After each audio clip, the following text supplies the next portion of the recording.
All right. All right, gentlemen, ladies. So I told you we'd have snacks today. Want to lift the snacks, something special for all of you. So this is everything you can buy at a smoke shop and a vape shop that will either cause potentially paranoia, schizophrenia, tremendous health issues for you. Something like this that has 16,000 milligrams of THC in it. Why have I called you here today? Because I don't think the media has taken this issue seriously. I don't think the story has been told. You talk about jobs being lost. You talk about a big industry selling all of this to kids. This bag sells for $40. Big profit items. By the way, I'd be happy to share it with you, but I don't know what's in it because no one knows what's in it. It can poison you, not just children, but adults. This is all sold. Even the senators haven't seen all of this. It's all sold for kids, designed for kids and adults. This one, this little bag of jellies, mango peach, $90 for a bag. Send you sky high. We have no idea. Some of these things are so mislabeled, and the police will talk about that in a moment. No one knows what's in any of this. This is why we passed Senate Bill 3. This is why the House passed Senate Bill 3, to ban these products. Sour bells, slices. How about gummy worms? Gummy worms. This is what parents, you need to tell this story so that parents understand the 8,000 shops have been put in Texas in the last 3 years, many of them without permits, selling this to their kids to destroy their kids. And why would drug dealers seize Texas? Because they found a loophole in the hemp bill, which Charles Perry will talk about. And they want to hook our generation of young people today for a lifetime of drugs. And you need to sell that story. This is what it's all about. And it's not just kids buying this. Adults buy it, give it to kids. Adults buy it for themselves. We had horrendous testimony of one 22-year-old who bought this. I don't know what product it was. I think she said wedding cake. He stepped in front of a train and got run over, killed. This is serious business. This is not Dan's folly. This is not Dan's priority. This is to save an entire generation of being hooked on drugs. And I need for you all to take this story seriously. Because does anyone want to try any of this? Would you buy anything off the shelf that you didn't know what was in it? That could change your whole mental state for the rest of your life? Would you want that? Anybody want this bag? Kesh, you want it? I don't think you want it. You wouldn't dare buy it. You wouldn't let your children or your grandchildren buy it. And by the way, come September, all this will be illegal anyway. So I'll be turning this over to the police before I leave here. You don't know what's in it. No one knows what's in it. This is not a game. In essence, the loopholes for Delta 8 and Delta 10 that were created around the natural hemp of Delta 9, they have come into this state and used our state to be a drug dealer. And we will not let the state of Texas be in the drug business of making these products available on the shelves. Charles Perry, let me turn it to you. Thank you, Lieutenant Governor. And we started this session with this issue, and I never doubted the legislature would respond. The vote to ban stuff that arguably nobody can argue against is harmful. Reflects the conscience of 181 members, the majority, bipartisan on both chambers, that there is a limit. In 19, we had an opportunity to develop an ag industry that would provide a product that served a real need in the way of fiber, construction, substitute for wood and lumber. And I warned at that point in 19 that if this stuff was to happen, we would get rid of you. And they didn't believe it. In 21, I filed a bill to get rid of them. In 23, I filed a bill to get rid of them. It took about 4 years, unfortunately, and lives lost and lives ruined to get it to the level and awareness that I was able to bring it to that level for the legislature to fully understand and communities to get behind what needed to be done. Our law enforcers have been living this nightmare since 2021, and it's over today. Just for the ag conversation, there's a narrative out there that we're killing the hemp business in agriculture. Here's the facts that nobody wants to talk about. I've seen it in article. There was 184 acres, I believe, of hemp produced and tested in Texas in 2024. Over 125 million acres available.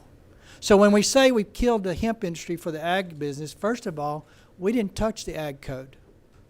Federal ag law is still in place. If you're under compliance with the federal ag law and you're doing stuff for fiber and stock and production for those other products that we hope to do, you didn't get affected by this. But if you're doing hemp that ultimately ended up as a Delta 8 or a Delta 10 or hot going forward, you're out of business. And you should be. I'm proud of the way the Texas legislature took this on. This is not easy, right? You've got people that have invested a lot of time and energy and monies in these businesses, but they were forewarned, don't do what you did, or this would be the day we're here. So I can't say enough about Lieutenant Governor's support on this, but mainly I had a legislature that I said reflected a conscience. We have gave some solace, if you will, to the people that have had this impact their lives, but we have protected people going forward that will never know what we did for them. And I'm thankful for today to have members that did that for me. Thankful for the leadership from the top down that required us to be able to do this. And I'm sad that we're here for a lot of reasons. But I'm encouraged going forward that this stuff's gone. And most people will never know what we prevented them from being able to get into, that they had no idea what they were going to be doing. Thank you. And just to the media, so you know, the Delta 9, the 0.3, these products are Delta 8, Delta 10. It can be almost anything. No one knows what's in any of these bags. The ingredients make no sense. The milligrams, if you look at, this one says 300 milligrams, but if you add up what it really says, it could be 1,200 milligrams. This is all phony junk that for the last 3 years people have been able to buy through Delta 8, Delta 10, and infused in drinks as well. So this is why we banned it. Now you see why of the 8,000 plus locations, and again, our undercover investigation, probably less of them even have a permit, why almost all of them are within 1,000 to 2,000 feet of schools. So don't let them tell you that we didn't target kids. What do you think this targets? And this targets adults too. I mean, grown men sit down and eat a snack, popcorn, candy while they're watching a game. They buy it too. I want to turn this over. I'm going to come back to Charles and our teacup program. But Chief Burt, where's the chief? Here you are, Chief, from Tomball. Yes, sir. Thank you very much. Yeah, let me put you in the middle here, next Yes, to sir. Senator Huffman. Yes, Huffman. Good afternoon. I'm Here, Jeff. hold that up. Just Yes, hold sir. that a little high, yeah. I'm Jeff Burt. I'm the Chief of Police in the city of Tomball, and thank you for having me here today. On behalf of the Texas Police Chiefs Association and really law enforcement across the state of Texas, I want to thank the House, the Senate, and Lieutenant Governor for having the courage, the conviction, the wisdom, and the character to do something about an epidemic in our state. I've been in Texas for 5 years. 24 years before, for the last 24 years prior to that, I lived in Los Angeles. I was LAPD and worked a few narcotics units, and I saw when marijuana was legalized and then the hemp products and gummies and all this and edibles came in, and it was unregulated havoc, and it wreaked havoc on a state that is still feeling its repercussions. And in Texas, we are better than that. We have to be better than that. Ladies and gentlemen, what they said in front of you, as a guy who raised 4 daughters with my wife, I read every label on everything. And I think Texas are smart, people are smart consumers. We are. We can tell you what's in a bag of Cheetos and in a bag of, in a Snickers. I can't tell you what's in here. This right in front of you is a drug deal. That's all it is. And it's the most insidious kind of drug deal, because it isn't somebody that sneaks off when a police officer sees him or her and runs into an apartment and we go chasing. They're selling this in gas stations right next to Snickers and Cheetos. I love Snickers and Cheetos. But the bottom line is, this is that kind of deal. And it's happening right under our noses. And law enforcement, if we are anything, this badge that sits over our heart for every man and woman, it doesn't just sit over our heart, it is our heart. We are supposed to be the answer. We are supposed to come to people's aid and solve problems. And when we can't test this in a cost-effective way or to understand even what's in it, we're at a loss. We want to be the answer. I don't want you to have to dial 912. There isn't a 912. We want to solve your problems. And this bill is a massive help to law enforcement, but more than that, it's a help to our towns, our communities. In the city of Tomball, beautiful little place, there are 3 times as many establishments that sell THC edibles as there are family restaurants.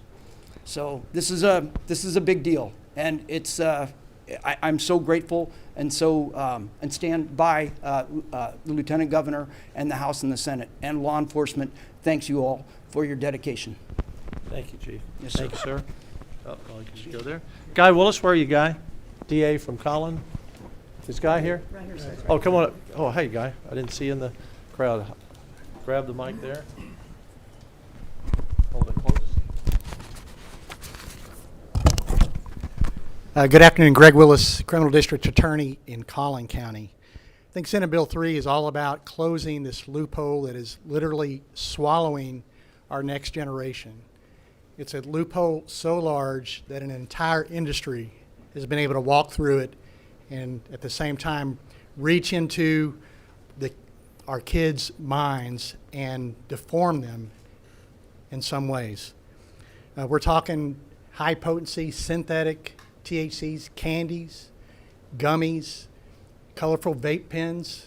That's all been sold as legal hemp. Now, if you look at it, you can see around here, this stuff is packaged. It looks harmless. It looks fun. It looks kid-friendly. And there's no mistake in that because they are targeting our kids. Targeting our kids. Not adults, not patients, but our kids.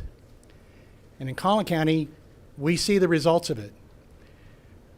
We see the psychotic episodes. We see the suicide attempts. We sit down with parents who are heartbroken and devastated after something has happened with their child, after they consumed something that everybody thought was safe.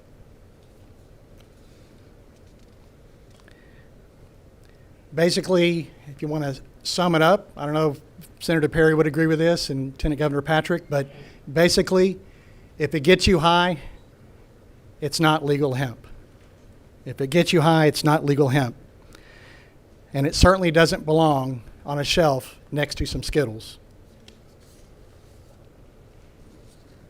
Now, there's some powerful voices that are causing some confusion. They're working hard to cause some confusion. But let me tell you this. There's no confusion in the emergency room. There's no confusion when a parent sits across from me, heartbroken and devastated, having no idea that their child could consume something so dangerous, and that was legal nonetheless. SB 3 is focused, it's necessary, and it's urgent. This is how we protect our kids. This is how we protect mental health, and this is how we fix a law that has failed to protect either one. I applaud the Lieutenant Governor, Senator Perry, both houses for passing this legislation, and in so doing, standing with Texas families, law enforcement, and public health. Now I'd like to turn it over to Chambers County Sheriff Brian Hawthorne.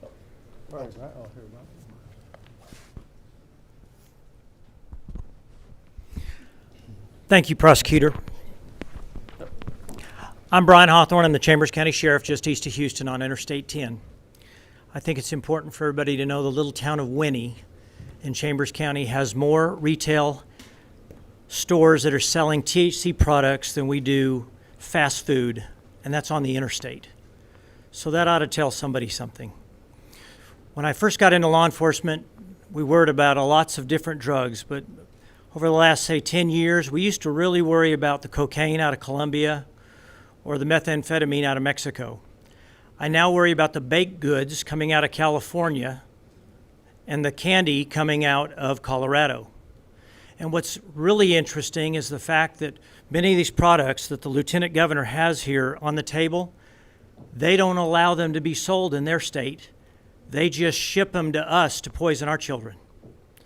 So on behalf of the Sheriff's Association of Texas, we stand with Senator Perry for authoring this bill, and we stand with Lieutenant Governor for moving this bill. And thank you to the House for moving this bill along with us. And the Sheriffs of Texas support everything that the House of Representatives and the Texas Senate are doing to try and save our children. Thank you. And thank you, Chief. Thank you, Sheriff. John Wilkerson, TMPA. Hey, John, come on up.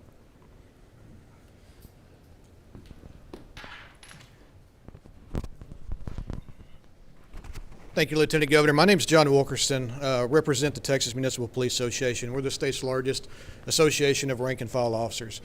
You heard a lot about what these products are doing, but what I want to echo to you is what our members are telling us. Our members are the folks that are out there working the streets at midnight, the ones that are having to go knock on doors and give bad information to parents whose children were killed because they got involved with some of this stuff, right, that you see right here in front of you. Our members have identified that this has been a problem for a long time. And from the rank and file, we just want to say thank you, Senator Perry, thank you, senators, and more importantly, thank you, Lieutenant Governor Dan Patrick, for listening to those that are out there keeping this great state safe. Thank you. Thank you. Appreciate it. Thank you, sir. What's that cord there? Yes, sir. All right. Also want to recognize Tom Oliverson from the House, who helped us with the Compassionate Use Program.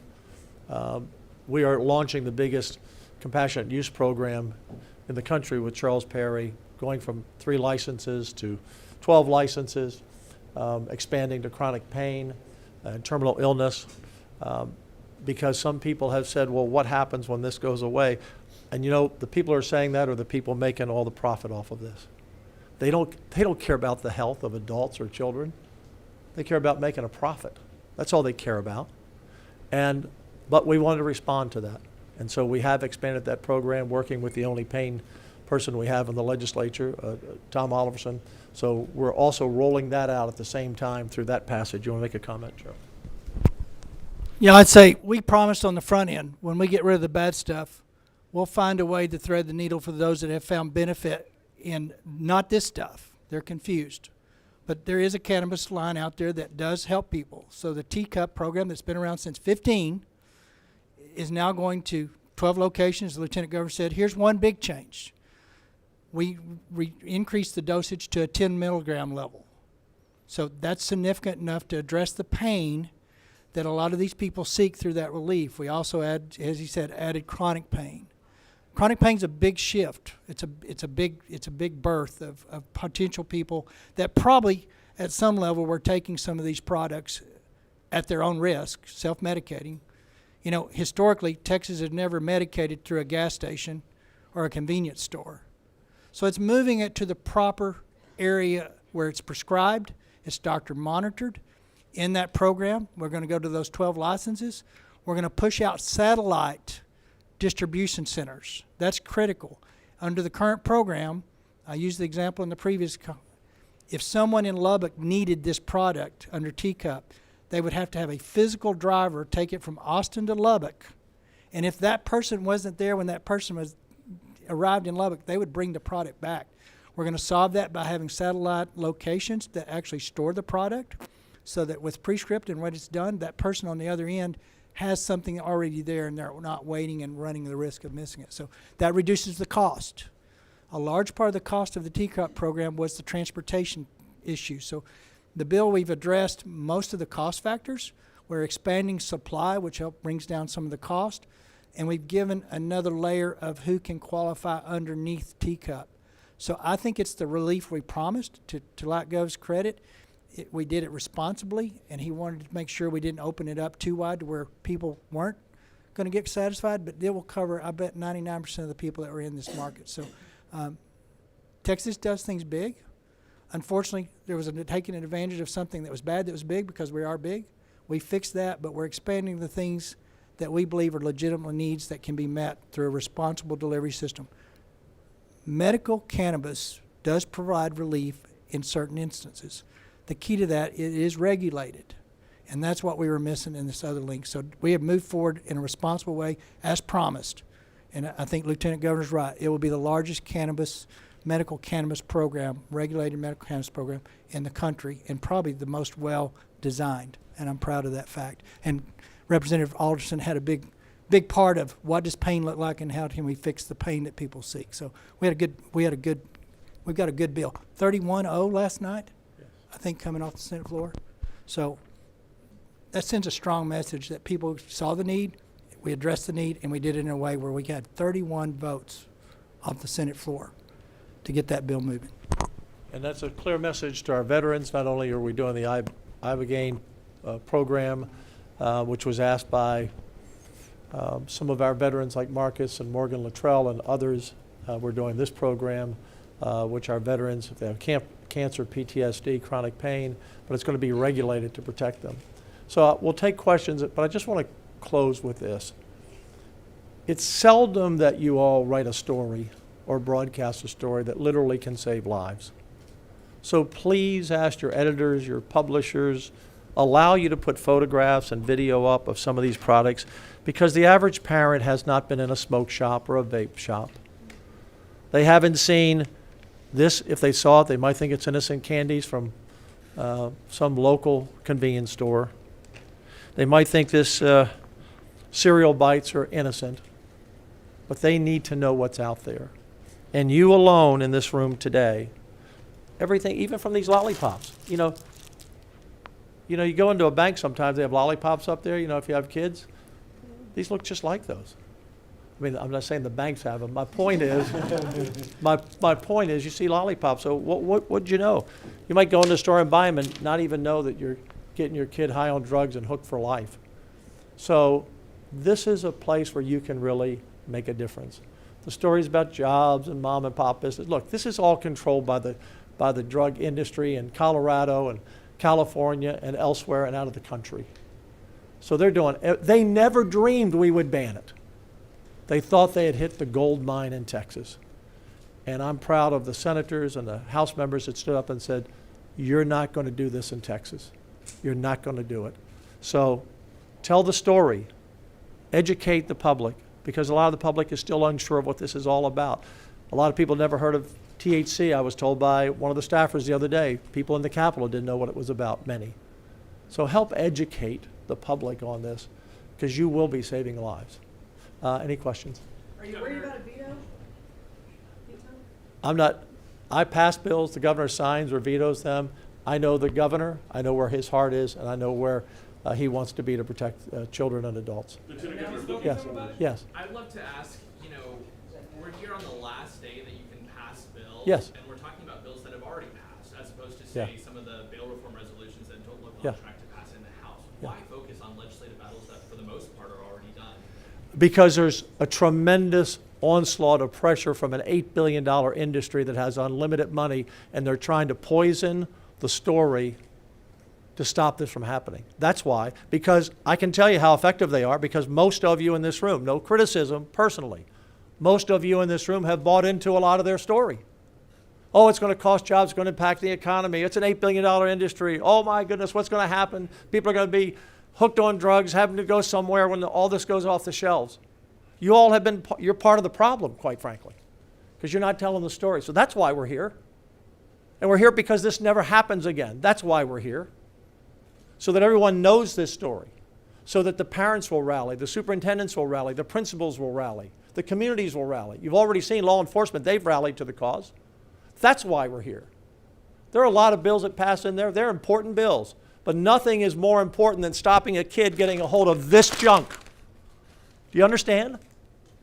Do you understand, really? But how does it get stopped if it's passed? That's what the question. Because we're going to ban it, and it's going to be because it's going to be banned. How does the ban get stopped at this point? It's on the way to the governor. Because the industry is doing everything they can to. I'm not worried about the governor.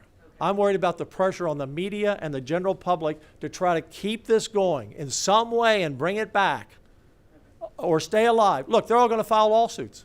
We know that's going to happen. These are bad actors. These are people who want to kill your kids, and they don't give a damn. So we'll fight this all the way. But that's why we're here today. This might be the most important bill we pass at this session. I understand wanting to protect children, but your grown adults are using these products too. Yeah. Is there a way to do this where grown adults can still have access to No, these look, products? we don't want adults having this either. What are you, crazy? You want to go home and eat a bag of this tonight? See if you're here tomorrow? We focus on kids because that's where they built the shops, but adults are buying this stuff too. Make no mistake. We want to protect the 20 and the 30 and the 40 and the 50-year-olds too. We don't want anybody buying anything off the shelf that could kill them or ruin their mental state for the rest of their lives. The young man who was 22 who stepped in front of a train after he ate some of this junk, he wasn't a kid. He was an adult. That's crazy talk. That's the kind of talk, the reason why we're here. Media that would say something as stupid as that. I'm sorry, it's just true. Questions, and we hear you say those things. Yeah. I'm just giving you the opportunity to Yes, say sir. I just want to ask about, you've spoken about the safety Yeah. aspect of this. We are here already, it's Yeah. passed. You've mentioned you're not worried about the governor. Yeah. I just want to nail this down.